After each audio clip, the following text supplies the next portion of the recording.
L'univers observable contient au minimum 200 milliards de galaxies. Ce chiffre, déjà inimaginable, pourrait en réalité être 10 fois supérieur, échappant simplement à nos instruments. Ces centaines de milliards de galaxies abritent chacune entre 100 et 1000 milliards d'étoiles. Parmi elles, au moins 10 à 20% seraient en mesure d'abriter la vie. En adoptant les estimations les plus prudentes, il y aurait ainsi 2000 milliards de ces étoiles dans l'univers observable.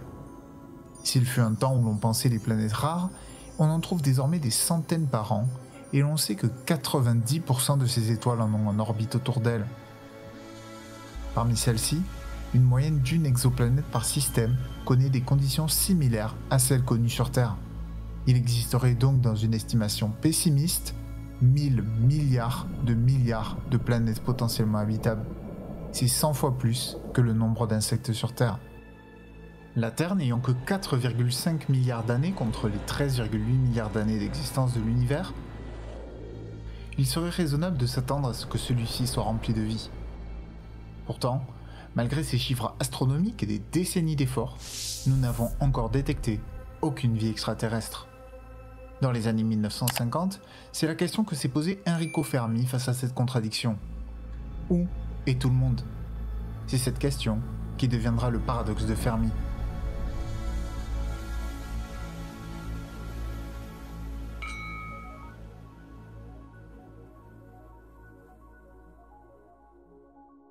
Commençons avec un regard uniquement tourné sur notre galaxie, la Voie lactée, où environ 15% des 100 à 400 milliards d'étoiles pourraient avoir une zone habitable. Cela représente déjà, même avec les chiffres les plus bas, près de 15 milliards d'étoiles entourées de conditions favorables à la vie. Les modèles les plus conservateurs estiment qu'il existerait au sein d'elles au moins 500 millions de planètes de type terrestre. Si parmi celles-ci, seulement 1 sur 100 venait à voir la vie apparaître, 5 millions de planètes seraient habitées dans notre galaxie.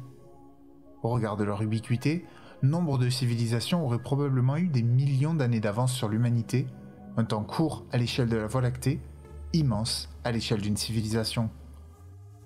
En quelques siècles, l'humanité a radicalement transformé la planète. Quelle avance technologique vertigineuse pourrait accomplir une civilisation avec des millions d'années d'avance ? Notre progrès technologique semble atteindre un nouveau palier avec le développement ultra rapide de l'intelligence artificielle. Cela laisse imaginer les technologies d'une civilisation avec seulement 1000 ans d'avance sur nous, qui remplirait probablement la troisième loi d'Arthur C. Clarke. Toute technologie suffisamment avancée est indiscernable de la magie. Imaginez alors une civilisation qui n'aurait pas 1000 ans, mais des centaines de millions d'années d'écart. Et tous ces chiffres ne concernent qu'une galaxie, alors qu'il y en a plus de 200 milliards rien que dans l'univers observable. Pour mieux visualiser la différence immense de taille entre les deux, la lumière qui peut traverser notre système solaire en 11 heures a besoin de 100 000 ans pour traverser notre galaxie, la Voie lactée. Mais pour traverser l'univers observable, il lui faut 93 milliards d'années-lumière, soit presque 1 million de fois plus de temps. À l'échelle cosmique, notre galaxie n'est qu'un point, et les mondes potentiels, des millions d'îles perdues dans un océan noir, où des civilisations auraient pu émerger, croître, décliner ou attendre. Les possibilités de civilisation sont ainsi innombrables, et il serait davantage question de savoir à quel point celles-ci seraient développées.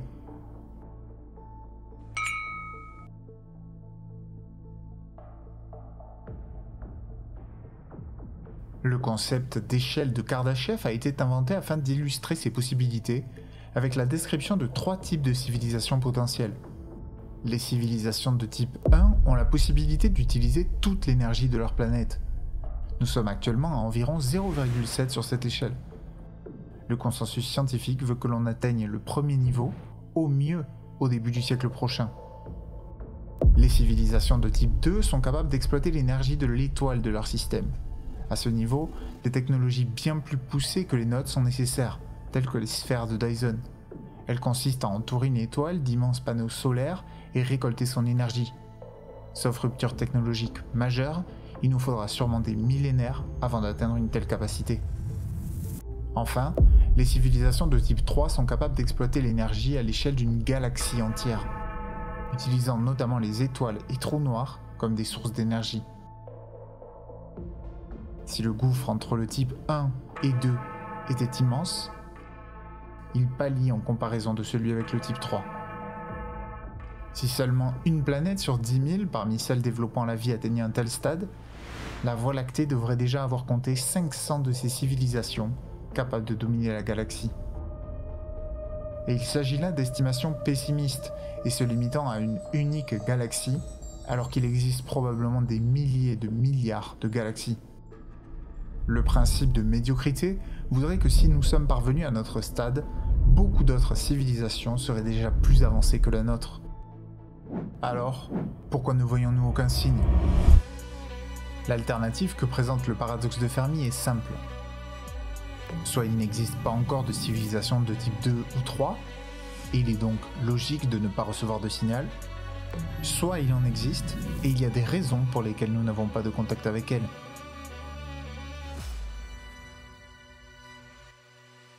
Un des concepts les plus célèbres associés au paradoxe de Fermi est l'équation de Drake. En 1959, quelques années après la célèbre question de Fermi, Frank Drake lit un article dans Nature qui suggérait qu'il était possible de détecter des signaux extraterrestres par radiotélescope. Un an plus tard, il lance le projet OSMA pour chercher ces signaux en ciblant 2 étoiles proches du Soleil, Epsilon Eridani et Tau Ceti. Malgré des mois d'écoute, aucune communication ne sera détectée. Drake souhaite alors pousser cette recherche et organise une conférence sur la vie extraterrestre. Pour la préparer, il décide qu'un point de départ intéressant serait de dresser une liste des facteurs impliqués dans la détection d'une civilisation. Il obtient une équation visant à estimer le nombre de civilisations détectables dans la Voie lactée, dont la vocation n'était évidemment pas d'être scientifiquement robuste, mais qui avait le mérite d'organiser les débats autour de points clairs. L'équation de Drake était ainsi née avec les facteurs suivants. R étoile est le nombre d'étoiles formées par an dans la galaxie. Fp est la proportion d'étoiles avec des planètes. Ne est le nombre moyen de planètes propices à la vie par système. Fl est la fraction de ces planètes où la vie apparaît. Fi est la fraction où une vie intelligente émerge. Fc est la proportion qui développe des capacités de communication, et enfin L est la durée en années pendant laquelle une civilisation est communicante. S'il s'agit toujours d'un exercice intéressant à réaliser, l'équation de Drake est une structure pour penser et non un réel outil de prédiction. Nos connaissances actuelles de l'univers et l'unique point de repère dont nous disposons à partir de l'apparition de la vie créent des incertitudes immenses qui se combine en une incertitude exponentielle sur l'ensemble n. Ce qui se confirmera lorsque vous verrez la différence radicale entre le cumul de vos propres estimations optimistes et négatives. Celle de Drake lors de la première conférence allait d'un minimum de 200 civilisations à un maximum de 500 millions dans notre seule galaxie. L'exercice devient plus intéressant en intégrant la sagesse des foules via une méta-analyse des estimations présentes dans la littérature scientifique. C'est à cet exercice que s'est prêté le Future of Humanity Institute, qui a quantifié la probabilité que nous soyons seuls dans l'univers entre 39 et 85%, et la probabilité que nous soyons seuls dans la galaxie entre 53 et 99,6%. Cela implique soit une solitude cosmique, soit des civilisations si rares et distantes qu'elles sont hors de portée, voire au-delà de l'horizon observable. Alors s'il n'existe pas ou excessivement peu de civilisations de type 2 ou 3, qu'est-ce qui les empêche d'apparaître ? La première hypothèse, popularisée par Robin Hanson, est celle du grand filtre. Elle suppose qu'entre l'apparition de la vie et le passage d'une civilisation au type 3, il existe une barrière que presque aucune forme de vie n'arrive à franchir. La véritable question serait alors, par rapport à notre civilisation, le grand filtre se produit-il dans le passé, autour de notre présent, ou dans notre futur ?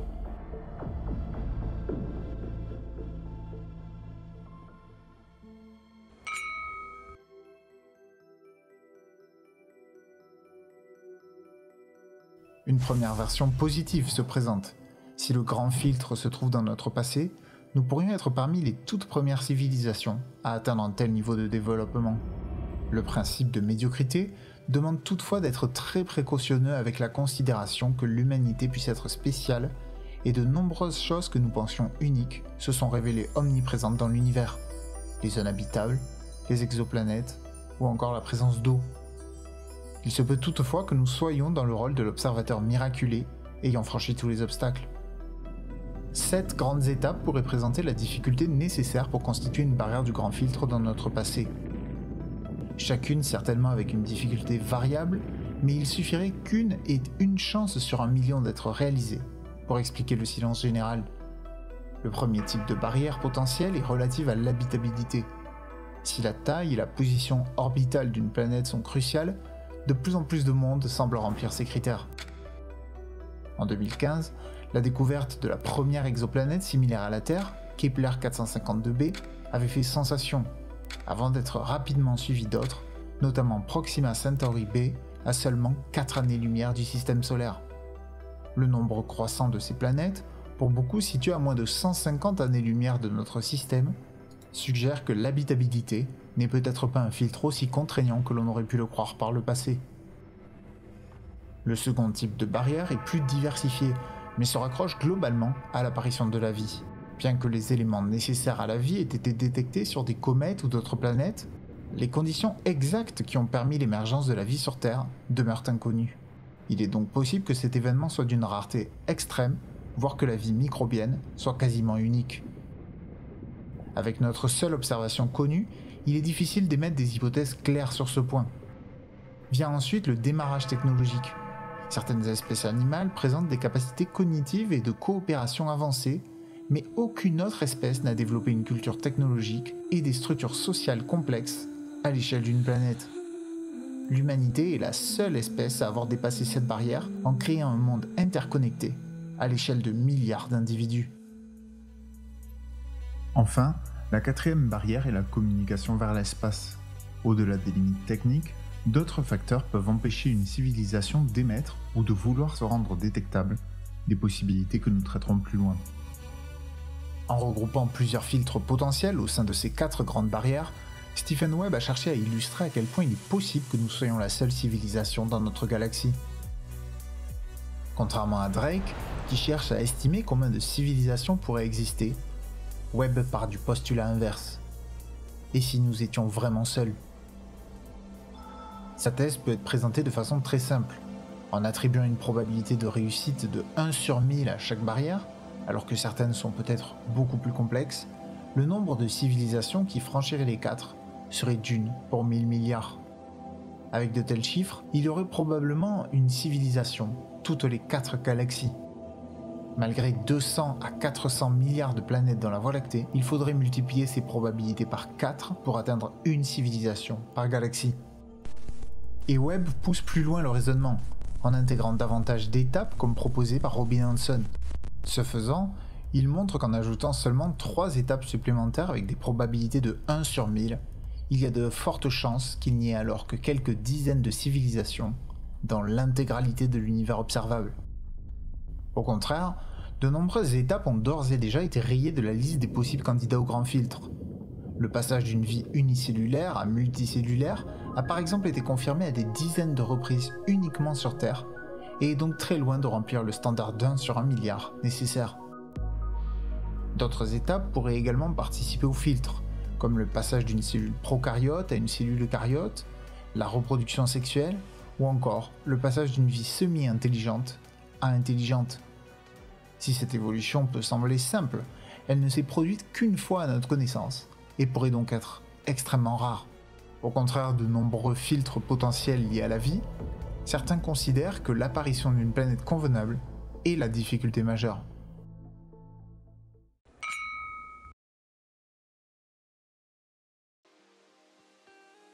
L'hypothèse de la Terre rare constitue une variante du grand filtre qui considère qu'il n'existe presque aucune planète avec les conditions idoines pour l'apparition de la vie, car notre planète présente des caractéristiques que l'on n'a pour l'instant retrouvées dans aucune exoplanète.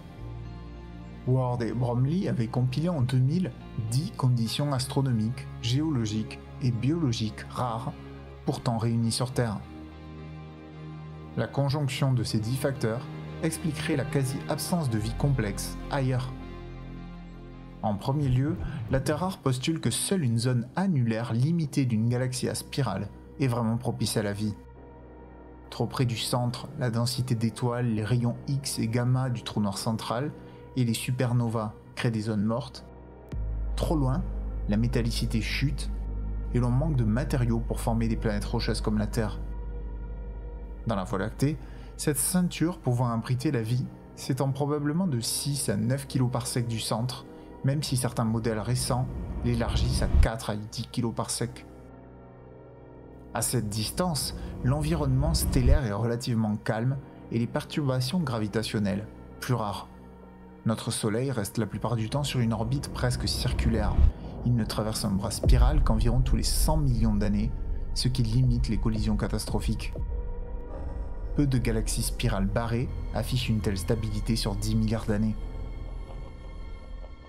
Après la zone galactique habitable, il faut la zone habitable circumstellaire, c'est-à-dire autour de son étoile. Assez loin pour maintenir l'eau liquide, pas trop pour éviter la congélation permanente.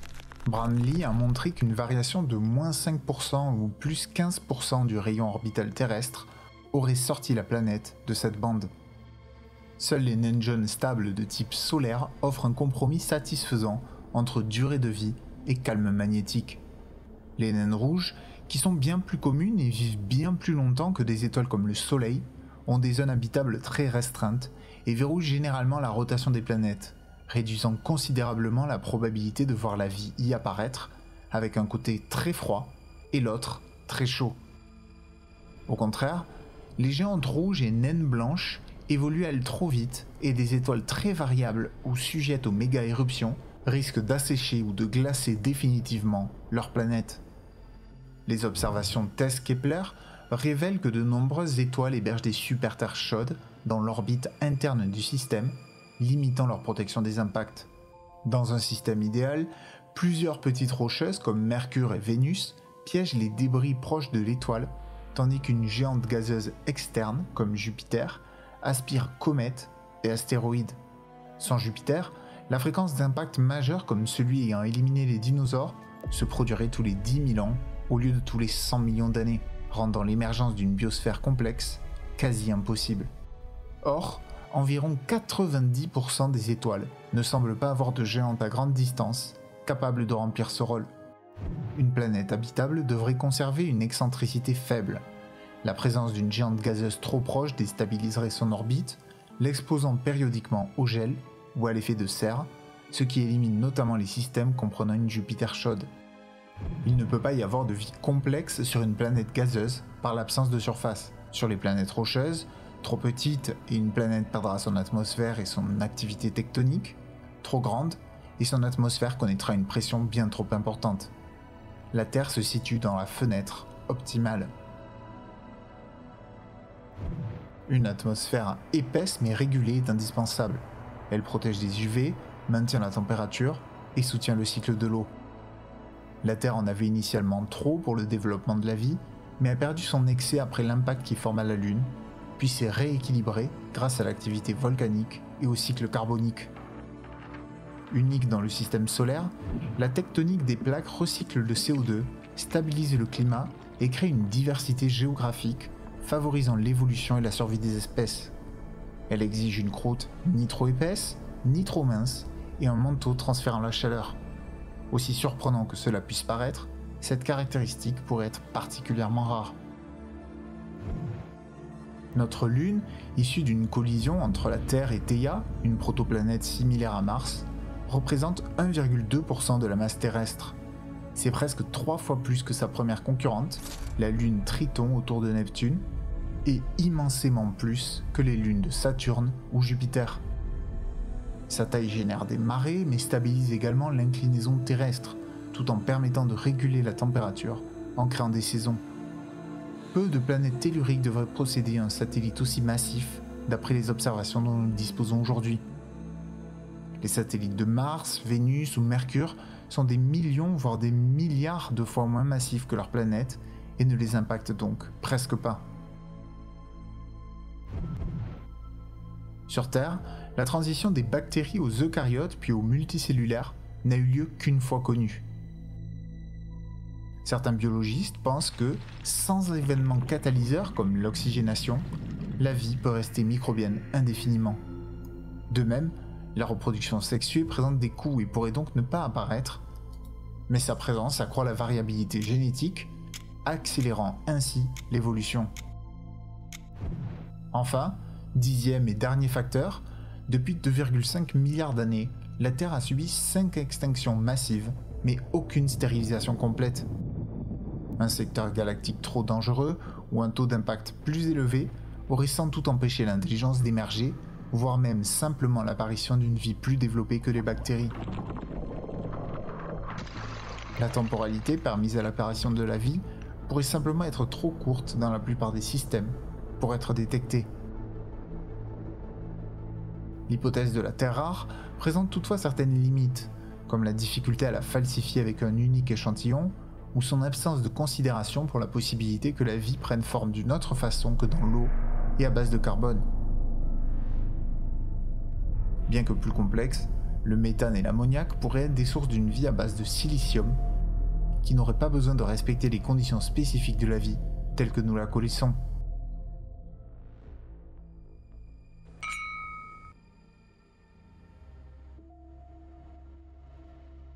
Si le grand filtre ne se trouve pas dans notre passé, et que nous sommes ni parmi les toutes premières civilisations, ni extrêmement chanceux, celui-ci se trouve alors nécessairement dans notre futur. Ainsi, avant d'atteindre le stade de civilisation de type 3, un événement cataclysmique atteindrait toutes les civilisations et les éliminerait massivement. Une diversité de circonstances pourrait mener à notre fin.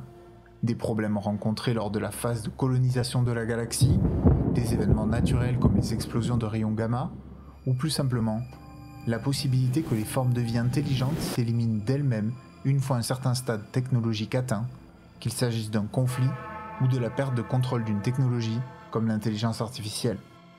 Nous évoquerons ces scénarios plus loin.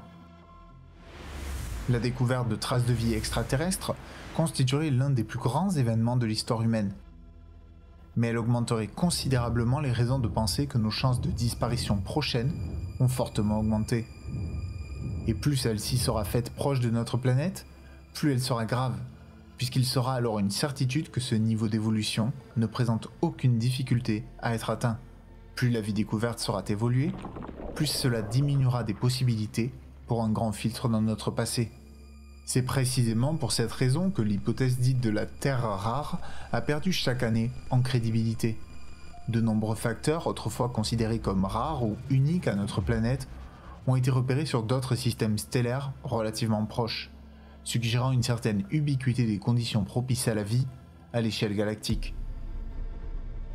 La pire nouvelle imaginable serait la mise au jour des vestiges d'une civilisation technologiquement plus avancée que la nôtre. Dans ce scénario, non seulement cela réduirait drastiquement la probabilité d'un grand filtre dans notre passé et que notre civilisation soit relativement unique, mais cela confirmerait l'existence très probable d'un grand filtre que nous n'aurions tout simplement pas encore franchi. La découverte d'une vie extraterrestre pourrait ainsi être la pire information de l'histoire de l'humanité. Ces explorations sur la possibilité qu'il n'existe pas ou presque pas de civilisation de type 2 ou 3 nous mènent maintenant à l'autre possibilité présentée par l'alternative du paradoxe de Fermi, l'existence de nombreuses civilisations de type 2 ou 3 malgré notre absence de contact avec elles. En plus de se conformer au principe de médiocrité, ces solutions ne partent pas du postulat que notre incapacité à obtenir des preuves de l'existence d'autres civilisations signifie qu'elles n'existent pas. S'il serait trop long d'en faire un tour exhaustif, les 4 principales catégories seront exposées. Il est possible que des civilisations extraterrestres aient déjà visité la Terre, mais à des époques où la vie intelligente, ou voire la vie tout court, n'existait pas encore. Leur passage aurait alors laissé peu ou pas de traces, et même dans le cas d'un passage un peu plus récent, ces traces auraient pu être interprétées comme des mythes ou des légendes. Une autre hypothèse suggère que les civilisations avancées n'émettent des signaux détectables que pendant une courte période de leur développement technologique, les progrès technologiques ayant notamment tendance à réduire la chaleur émise. Après cette phase, elle pourrait adopter des modes de communication plus discrets ou cesser toute émission pour éviter d'être détectée.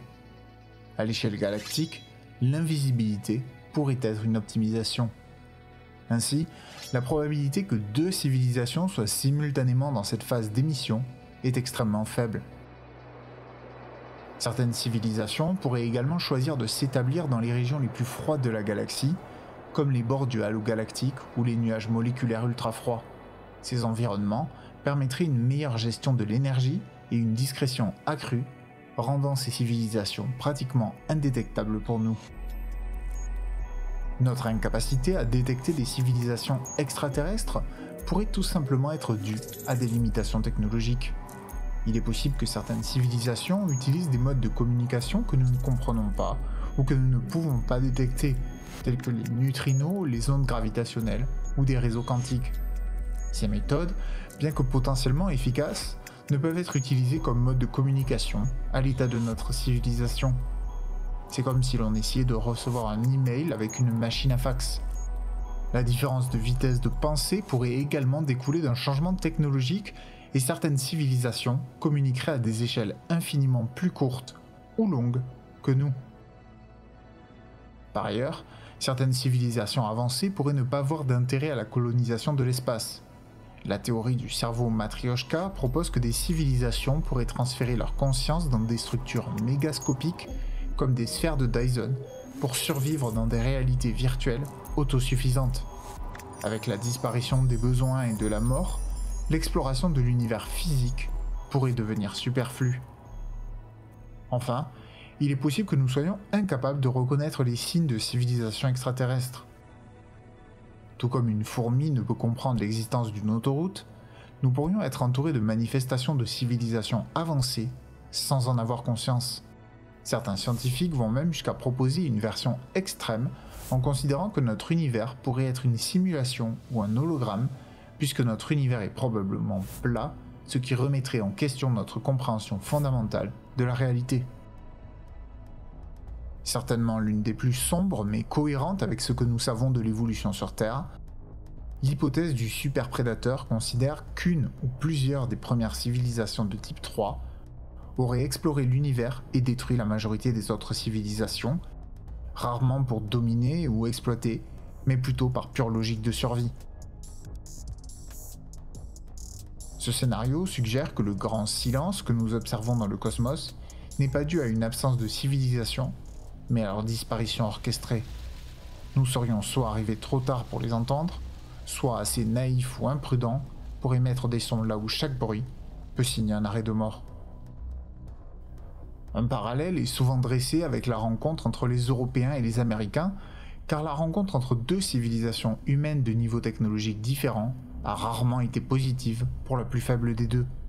Pourtant, cette analogie atteint vite ses limites. Les civilisations humaines ont souvent asservi ou exploité, mais rarement cherché l'élimination pour le seul but de l'élimination. Les conquêtes européennes, ottomanes ou mongoles avaient pour but la domination de populations et l'acquisition de ressources et territoires. L'élimination complète des populations locales aurait présenté bien moins d'avantages que leur soumission et aurait été bien plus complexe. À un tel niveau de technologie, un superprédateur galactique n'aura toutefois aucun besoin de ressources supplémentaires. Son unique préoccupation sera de prévenir l'émergence d'un rival capable dans un futur aussi lointain qu'il soit de le menacer. Le but n'est pas la conquête, mais l'élimination préventive.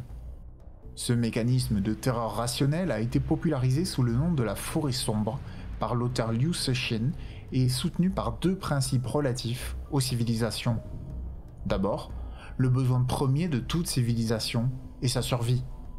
Ensuite, ces civilisations croissent et s'étendent continuellement, mais la quantité totale de matière et d'énergie dans l'univers est limitée.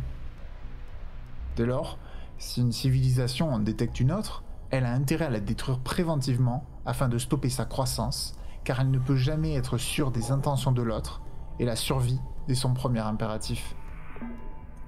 Même si elle parvenait à s'assurer de la bienveillance d'une civilisation pacifique, rien n'assure que cette dernière ne profitera pas d'une explosion technologique pour la dépasser, ou qu'elle ne développera pas une technologie qui pourrait la mettre en danger. Ceux qui me suivent sur Patreon voient alors tout de suite de quoi je veux parler. Le développement d'une intelligence artificielle néfaste est probablement le plus grand risque que cherche à éliminer une civilisation super prédatrice.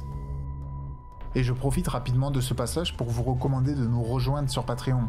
Pour seulement 2€ par mois, vous avez accès à de nombreuses réflexions qui n'ont pas encore la maturité suffisante pour devenir une vidéo, ou qui ne pourront tout simplement pas fonctionner sur YouTube. Tous les mois, je fais aussi un bilan sur l'évolution des capacités et des risques de l'intelligence artificielle, et à moins de suivre très activement quotidiennement le sujet, je peux vous assurer que vous apprendrez énormément de choses avec tous les audios que j'ai déjà réalisés. Pensez bien sûr à vous abonner et activer la cloche pour ne pas rater les prochaines vidéos, parmi lesquelles comptera une équivalente à celle-ci, sur le sujet de l'intelligence artificielle. Dans cette vision d'un univers dangereux, il devient une forêt sombre dans laquelle chaque civilisation est un chasseur armé, tapi dans l'ombre. Le moindre bruit, une onde, un laser, une sonde, pourrait révéler une position et mener à sa disparition non par malveillance, mais par prudence stratégique, car l'on ignore les intentions et les capacités futures des autres civilisations. Dans cette forêt, le silence reste donc la règle pour tous. Car même s'ils n'auront pas d'autre choix, aucun chasseur ne veut être le premier à tirer en prenant le risque de dévoiler sa propre position. Même le plus grand superprédateur ignore s'il est le plus puissant de l'univers. Il pourrait y avoir quelque part une intelligence encore plus discrète, encore plus létale, qui attend qu'il émette un son pour le réduire au silence. Ainsi, même les tueurs de monde doivent se taire pour survivre. Malgré ce danger, chaque découverte d'une autre civilisation les force à l'offensive, car ils ne peuvent pas se permettre d'attendre et laisser d'autres civilisations les dépasser un jour. La forêt sombre expliquerait ainsi le grand silence. La trilogie Le problème à 3 corps, La forêt sombre et La mort immortelle m'avait été recommandée par 2 ou 3 d'entre vous dans les commentaires de la vidéo que j'avais faite il y a 7 ans, et je ne peux désormais que la recommander tant elle explore une quantité d'idées passionnantes. Liu Cixin va par exemple jusqu'à imaginer des civilisations qui décideraient de créer des domaines noirs, une zone théorique d'où la lumière ne pourrait pas s'échapper, afin de démontrer qu'il est désormais impossible pour cette civilisation de quitter leur système et qu'il ne présente donc aucun danger pour les superprédateurs. Puisque détruire une civilisation est également un risque d'être découvert, les civilisations prédatrices ne prendraient pas le risque face aux civilisations qui ne pourraient plus leur porter atteinte.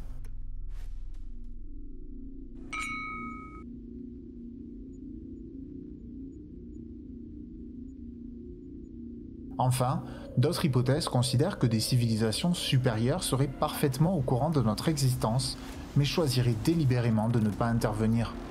C'est ce que propose l'hypothèse du zoo galactique.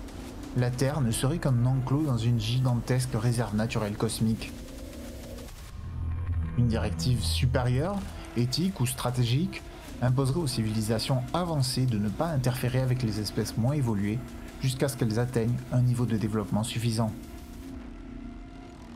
Popularisée par la série Star Trek avec sa Prime Directive qui interdit tout contact avant un certain niveau technologique et moral, cette idée suppose que notre isolement est délibéré, mais il pourrait tout aussi bien être bienveillant qu'indifférent. Il en existe de nombreuses variantes où les civilisations extraterrestres s'autorisent plus ou moins de visites et d'impact sur les civilisations encadrées. Un scénario proche mais plus dérangeant serait qu'au lieu de nous protéger, les civilisations nous utilisent pour des tâches dont nous ne réalisons pas la portée, comme de la création d'énergie, de ressources ou encore de la transformation de systèmes selon des paramètres qui nous échapperaient. Dans ce contexte, notre existence ne serait qu'un maillon dans une chaîne fonctionnelle, comme des algues dans un aquarium. Nécessaire, mais remplaçable. L'hypothèse la plus pessimiste va plus loin encore et considère que nous serions des récoltes. Les civilisations extraterrestres cultiveraient des vies intelligentes à l'échelle galactique, de la même façon que l'humanité cultive des céréales et du bétail dans des fermes. Une civilisation moissonneuse, patiente et silencieuse aurait semé la vie à travers les systèmes habitables en attendant simplement le bon moment pour revenir cueillir. Enfin, un scénario mélangeant l'hypothèse du zoo et de la panspermie dirigée Imagine que la vie sur Terre aurait été délibérément introduite par une civilisation étrangère il y a des milliards d'années.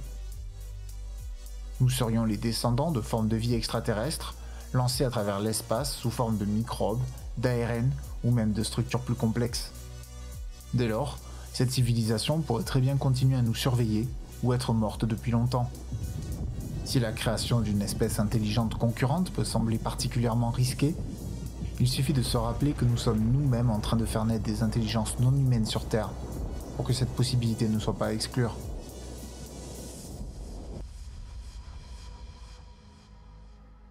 En 1977, le radiotélescope Big Ear de l'Université d'État de l'Ohio captait un signal radio intense, si singulier qu'un astronome écrivit simplement « Wow » à côté de ses relevés. Depuis cette célèbre anomalie du Wow Signal, aucun autre signal approchant sa clarté n'a été détecté. Malgré nos efforts, les décennies passent et cette exclamation semble être tout ce que l'univers a à nous offrir. Les étapes de l'évolution de l'univers et de la vie qui semblaient pouvoir présenter d'importantes difficultés sont une à une éliminées avec une résilience incroyable de la biologie et des détections toujours plus récurrentes et plus proches d'exoplanètes aux conditions similaires à la Terre grâce aux capacités sans précédent du James Webb Space Telescope. K2-18b est l'une de ces dernières détections qui a secoué le monde scientifique en 2025 à la suite de détections de traces possibles de diméthylsulfure, une molécule à notre connaissance produite très majoritairement par la vie. Même les étoiles naines rouges, de loin les plus courantes dans l'univers, mais longtemps jugées trop instables, sont aujourd'hui réévaluées grâce à des travaux récents montrant que certaines planètes peuvent résister à leurs éruptions solaires. Nous découvrons ainsi, à un rythme exponentiel, que la vie devrait être courante. Et pourtant,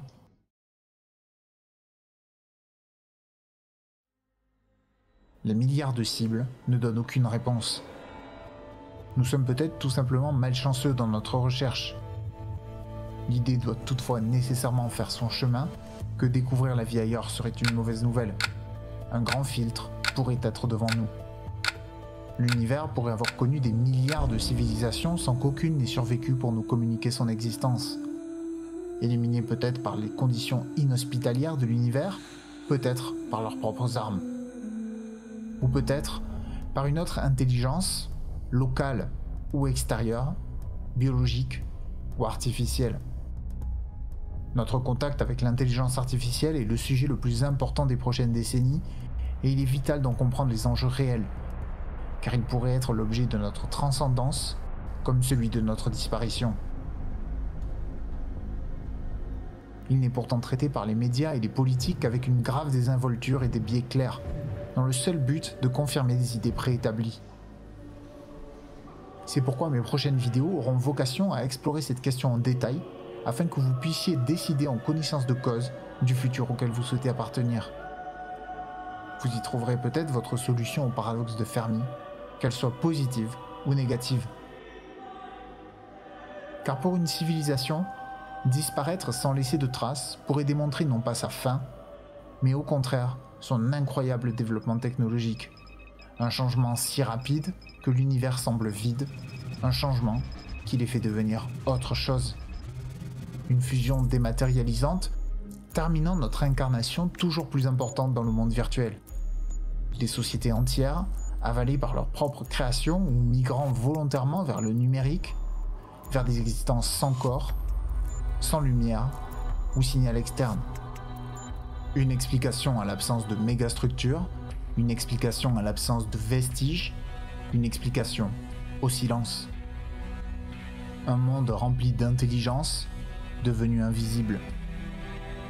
Et c'est là, peut-être, que se dessine finalement le grand filtre, non vers la fin de l'existence, mais vers une prochaine forme. Sommes-nous alors vraiment seuls, ou simplement proches de devenir autre chose, et incapables encore de le comprendre ?